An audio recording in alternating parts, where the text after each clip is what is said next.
Santham Academy. Welcome to Digital Kaksha. To get updates on new videos, click the subscribe button and the bell icon.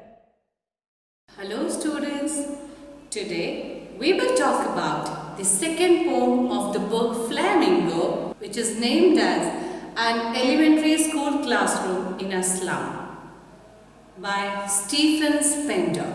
Stephen Spender has keen interest in politics and he has done with the issues of social injustice and class inequalities. Let us see what he is trying to say. Actually, he is trying to describe the scene of a classroom in a slum. The children are malnutritious, they are underprivileged and finds it difficult to meet the needs of every day. Let us see what the lines of the poem says. Far, far from gusty waves, these children's faces, like rootless weeds, the hair torn round their pallor. Here, the poet is describing the pathetic and miserable conditions of the children of the slum. The faces of these children are not like the faces of usual children who go to school. They are very dull, they are weak, and they seem malnutritious. They look very weak and hungry, and because of that, there is no happiness on the faces of these children. So they are far, far away from the normal classroom scene. At the same time, their classroom scene is also not of that kind that usually we see. In the second line of the poem, the poet is comparing these underprivileged children with the weeds, as weeds are the unwanted plants in a field which the farmer usually throws it away. Similarly, these children in the society are just like weeds who are unwanted and nobody wants them to be a part of the society and nobody takes care for them. Here, when we talk about the third line of the poem, it tells that the tall girl with her weighed down head, the paper-seeming boy with rat's eyes. Here, it seems that these children have not combed their hair, and amongst them was a tall girl who was weighing her head down. It is believed that the head of the girl is quite big in size because the structure of his body is so weak that it is not proportionate to the head, and because of that the head is weighing down. The paper-seeming boy, there is another boy in the class who is as thin as a paper. So the poet is talking about the health issues that the boy has. The boy is very thin like a paper. The eyes of the boy is compared with rat's eyes, as the eyes of the rat is always in search of something, that is the food. Similarly, this hungry boy is always in search of food and he finds it difficult to get it because there it is not available. They are malnutritious. They don't get enough of food to fill their stomach properly every day. The other students of the class are not in a better situation. They are also facing the similar kind of circumstances at home. So here the lines of the poem further says, the stunted unlucky hour of twisted bones reciting a father's gnarled disease, his lesson from his desk. The poem is telling that there is another boy in the class suffering from the disease called arthritis, and it is believed that the boy has inherited this disease from his father.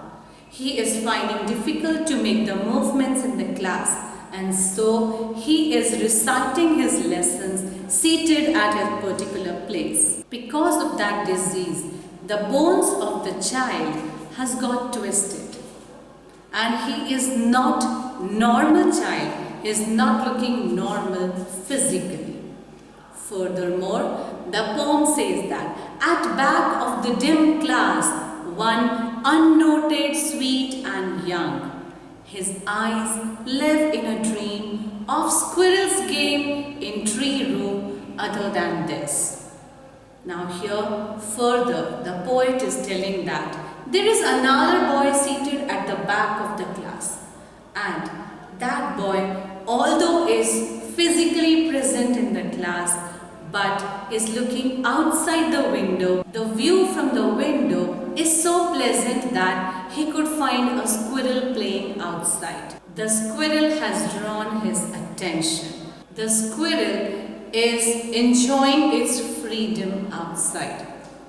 The boy is feeling very bad that he is not as free as this squirrel. How this squirrel is moving and jumping from one place to another, this boy can't do that. Probably he is not that energetic like that of the squirrel to move from one place to another that quickly, how quickly the squirrel is moving. So the entire attention is drawn towards the squirrel's movement, which is making the movement outside the window, and although he is seated there physically, but mentally he is watching something which is pleasing him. Let's see the second stanza of the poem. The lines of the poem says, on sour cream walls donations, Shakespeare's head cloudless at dawn, civilized dome riding all cities. Here in this stanza, the poet is describing the dirty walls of the classroom. The classroom is not looking very attractive and beautiful, and it is pale and dirty, and on that the names of those are mentioned who have given the donation. Along with those names, the picture of Shakespeare can also be seen on the wall. Moreover, Belle Flowery Tyrolese Valley, one open-handed map awarding the world its world. There is also a picture of the beautiful Tyrolese Valley. Along with the picture of the Tyrolese Valley, there is a world map displayed on the wall with all the divisions of big and small cities. This world map is dividing and furthermore describing the countries and the states and the cities. But all these things are of no value to these children of slum who are always striving, who are always in search of food and the basic amenities. For them, it's of no value.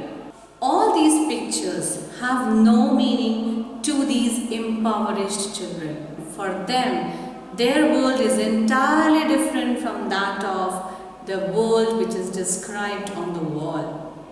And further, it is said that where all their future is painted with a fog, they don't know how their future is going to be because it's very foggy. They are not clear about their future, their career, because they do not know how long will they be surviving. How long will it take for them to keep on struggling for basic amenities, mostly for food? Now, their major concern is to get food so that they can fill their stomachs properly every day. Further, the line says, a narrow street sealed in with a lead sky, far, far from rivers, capes and stars or words. these children have nothing to do with the beauty of the nature. Nothing is amusing them than that of getting the basic things. Here, their world is entirely different. It is far away from the actual world. The poet is saying that their world is actually far away from the world of other people because they are underprivileged. They don't get the things that they are supposed to get. Let's see the third stanza of the poem. It says, "Surely Shakespeare is wicked. The map is a bad example." It doesn't mean that the poet is calling Shakespeare as wicked. He is saying that the picture of Shakespeare has no meaning for such people. Who on this earth is not knowing about Shakespeare? But these children in the slum have nothing to do with this picture. They don't know who this famous personality is, but their concern is different than knowing who he is. Then the map is a bad example. It doesn't mean that the poet is calling the map as bad. Map has no meaning for them because their world is actually very limited. Where they are living in a slum, that slum area and that limited area is their only world. And they have nothing to do with the boundaries of their city and the state and the country, and all other information is a waste for them. Further, with ships and sun and love tempting them to steal for lives that slyly turn in their cramped holes. From fog to endless nights, on their slag heap, these children were skins peeped through by bones. The third stanza of the poem talks about, "Surely Shakespeare is wicked, the map is a bad example." Here, the poet is calling Shakespeare as wicked because the children, for them, Shakespeare is not known. They have nothing to do with Shakespeare because they are struggling with their basic things. Their concern is different than knowing this person. This is a famous personality. Shakespeare is a famous personality. Who is not knowing Shakespeare? But these children have nothing to do. But these children have nothing to do with him. Even the map, the boundaries of the country, the state, and the colorful things, these colorful maps are of no value. Because again, their concern is not to have all these things known, because all these information is of no value to them. Here, they want the basic things to be provided. Their life is full of struggles. The beauty of this world, with ships and sun and love tempting them to steal. Here, the poet is saying that all these things are not tempting these children because they are not enjoying the beauty of the nature.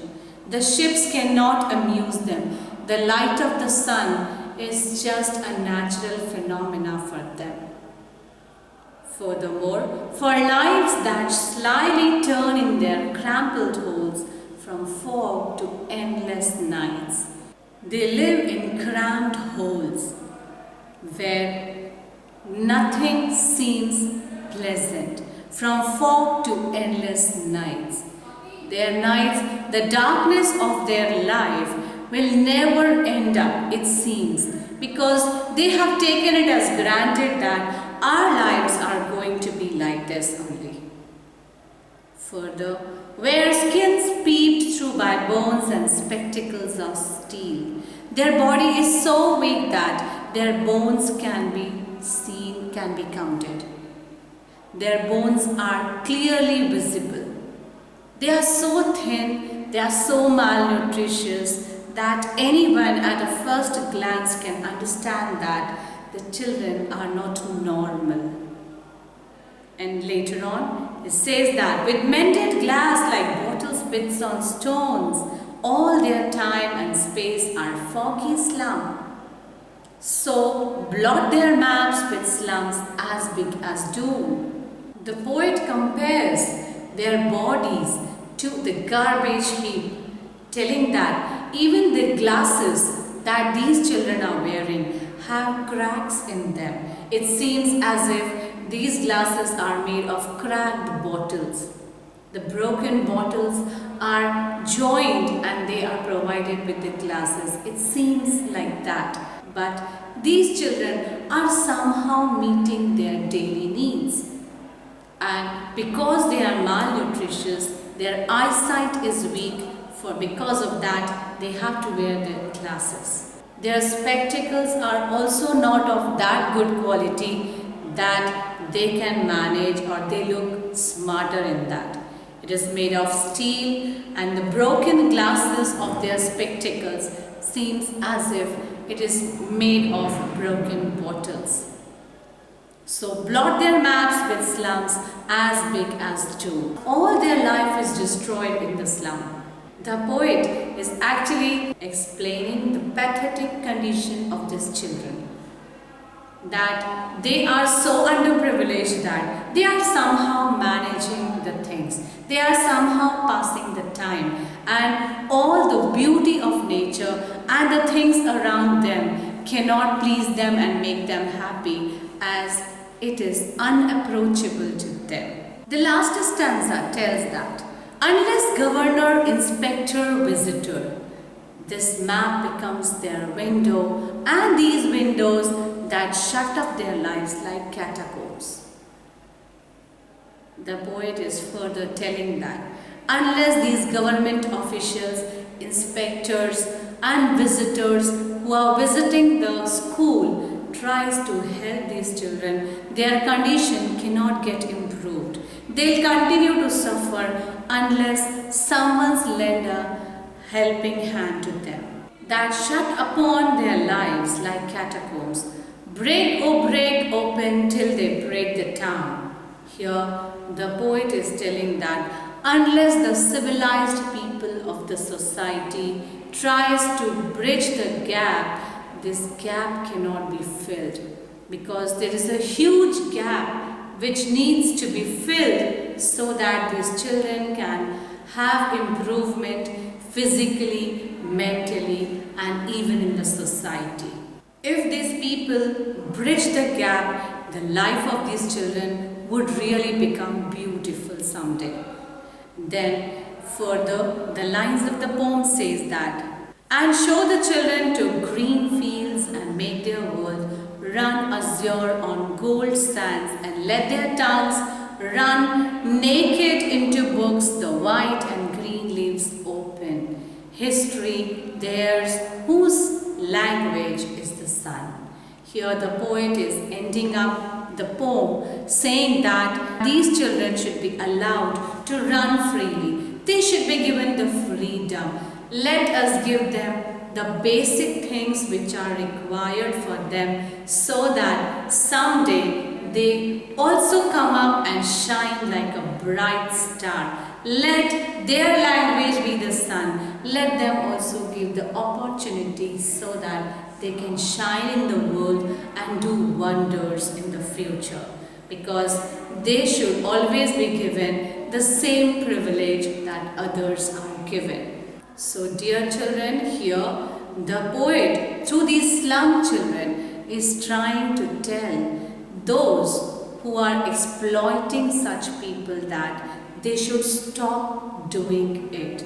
If they can do something better for them, they should come forward. Otherwise, they should stop exploiting such children, because when we find such people who are poverty stricken, we must get filled with mercy and do something for them to bridge the gap so that these children can also get enough of opportunities to come up and shine.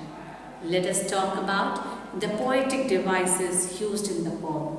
Here I have just picked one example. The simile is used where the word like is used, like rootless weeds. So here the poet has used simile, and metaphor like paper seeming boy. There are so many examples of simile and metaphor used in the poem. The poem begins with the repetition, that is, far, far from gusty vales. With this, I end up today's poem with an expectation that it is all clear to you all. Thank you. Goodbye. Thanks for watching. If you like this video, make sure to like, share and subscribe for more.